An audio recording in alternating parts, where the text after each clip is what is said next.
IT attacks. Well, we've got that data. This is really just the data chapter, isn't it? Really, it's a good time. Well, IT attacks. There are a lot of times malicious parties will attack to try to steal the data. Data breaches, you hear about those a lot.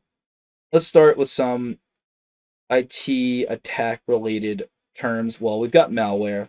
This is a file or code typically delivered over a network that infects, explores, steals, or conducts virtually any behavior that an attacker wants.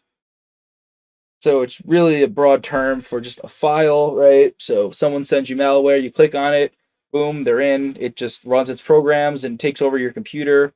Not good. Don't click on any links that you're not sure of. It's kind of crazy how much this could wreak havoc on someone's computers.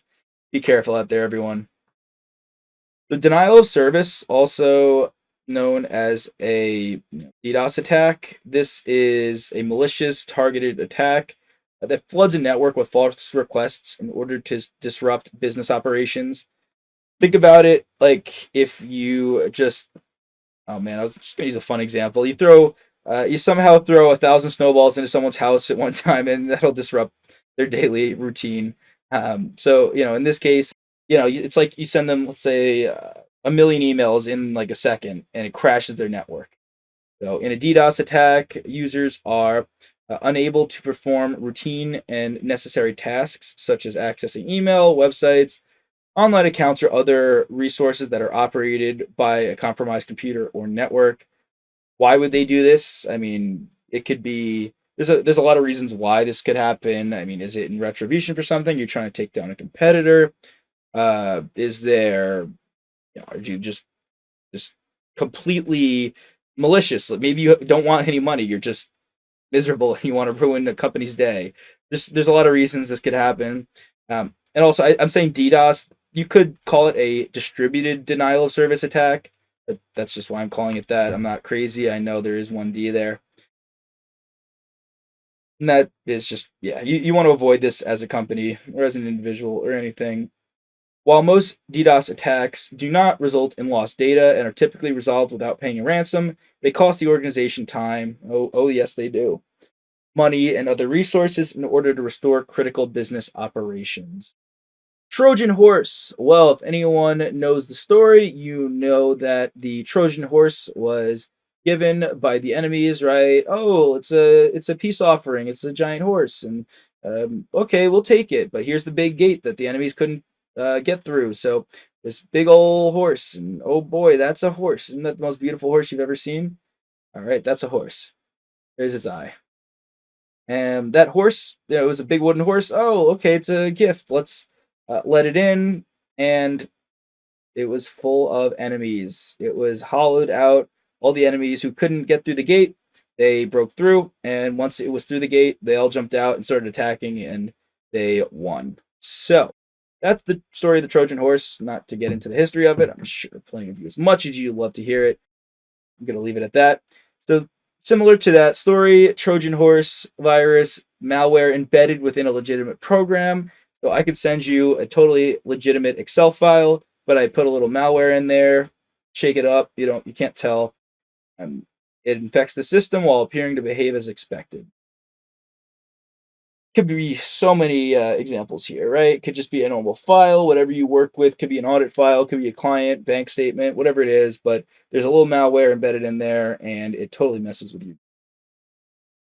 Physical intrusion, as the name might indicate, it's just a breach of physical controls, such as an intruder sneaking into an office to steal data. They sneak past security. They want to just physically go in there and take some data. All right. Two more related to IT attacks. We've got phishing, and just like you go fishing, right? We have another drawing. You're standing on the shore, and I'm a fan of lake fishing and ocean fishing as well. Grew up ocean fishing, but lake fishing is pretty cool too. You cast your rod into the water, trying to catch all this fish. You fish people. You send emails out. That's why it's called that. It'll also probably help you remember it. You send these malicious emails out, trying to hook them into clicking on it. Actually, yeah, most recently at the firm, I keep failing all those tests because it'll be funny. I'll be like speaking with the manager and about something, and then I'll get a fake automated phishing email to test me. It's well, not a real phishing email, but it's to test me from the um, IT security department we have, and it'll say, "Hey, just following up on this, wanted to just check in. Click on this link to join the Zoom meeting." And I'll click on it because like, oh, we just talked about something. So I'll click on it and it'll say, "Ha, we got you. Now you got to take an extra 20-minute course on preventing phishing attacks." I'm awful at that. I'm pretty bad myself. Doesn't mean fish me, anyone. Does not an invitation for you to come and fish me. They're usually performed through email. It's super easy to do this. The best way to avoid it is think about every email before you get Gmail, Microsoft Office. They've all got good ways to kind of push things out, and it'll tag it as external. The goal here is to steal sensitive data like credit card and login information or install malware. I mean, most times it is crazy. All you got to do is click on the link and then it's game over. They can steal all of your data. I mean, it's more complicated than that, not to get into how it works, but you might think, oh, if I just click on the link, I just don't have to click on anything else. Nope. If you click on that link, sometimes it is done. It is over. They will get everything. Don't be the fish that bites the hook and gets taken home to feed Nick's fish taco dinner. Virus, a computer virus, just like a real virus, is a malicious piece of computer code designed to spread from device to device. Wouldn't you know it, viruses spread from person to person. A subset of malware, these self-copying threats are usually designed to damage a device or steal data. Anyone? I wouldn't know anything about this. I definitely did not partake in any Limewire or MP3 downloading services back in middle school when I had $0 to my name. But if any of you did partake in any of those, downloading movies or music, you might have accidentally downloaded one and gotten a virus and messed up your computer. And we laugh about it now, but at the time when you have your family members yelling at you for why'd you ruin your computer, it's not as funny. But now we laugh about it, and it's totally fine. At least I hope so. Hey there! Are you ready to not only pass your CPA exams, but truly understand and enjoy the material while studying? I know it seems impossible, right? Especially to enjoy the material? We'll do it together. Tap into the power of CPA.examprep.ai, where we've got personalized quizzes, multiple choice questions, memorization guides, flashcards, simulations, all tailored to your learning.